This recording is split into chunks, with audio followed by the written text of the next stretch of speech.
I'm a child of the 80s, born March 18th, 1981. And in the 80s, as a kid, you was a ninja or you was a soldier.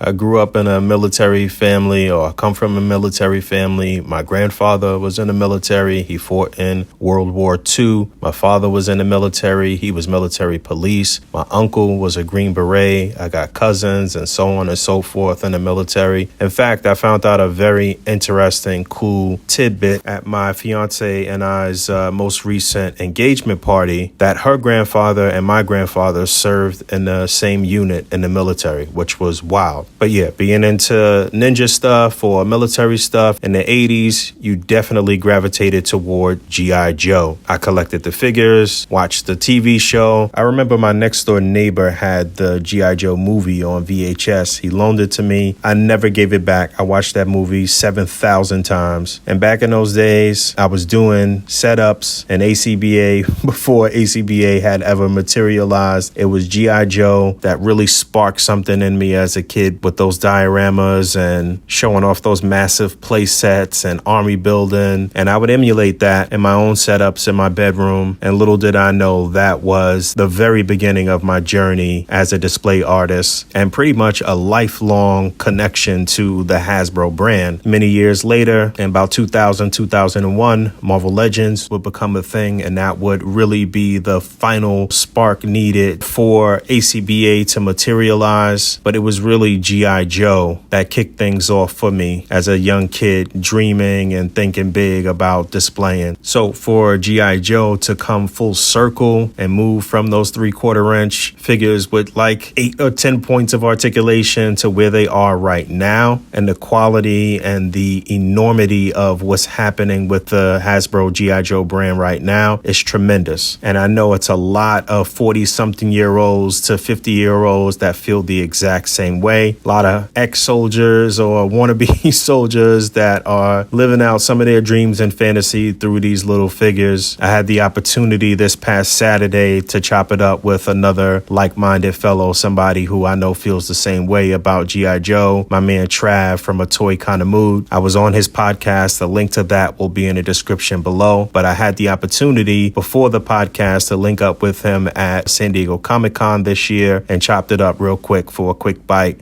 So check that out. A.C.B.A.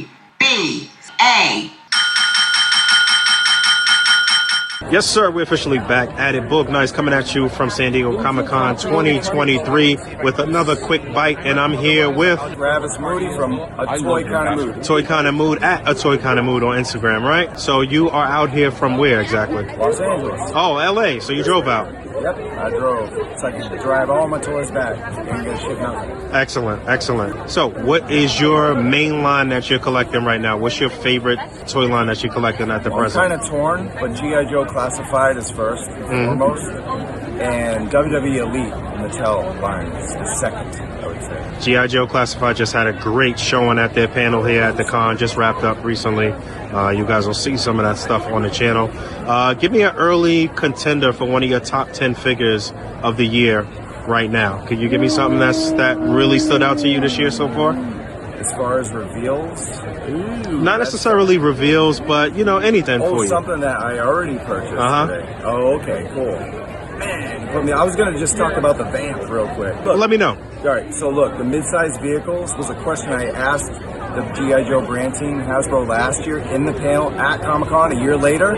Here we go, mid-sized vehicles. People weren't sure if it was happening, 1/12 scale, and now we're getting the Vamp with clutch. And it's going to be, I hope, mainline retail as well. And the store is crazy. I guess you say that GIJoe Classified is probably Hasbro's best line right now, huh? Absolutely. So here it goes. Rock and Roll, so far, is my favorite GIJoe Classified action figure of the year.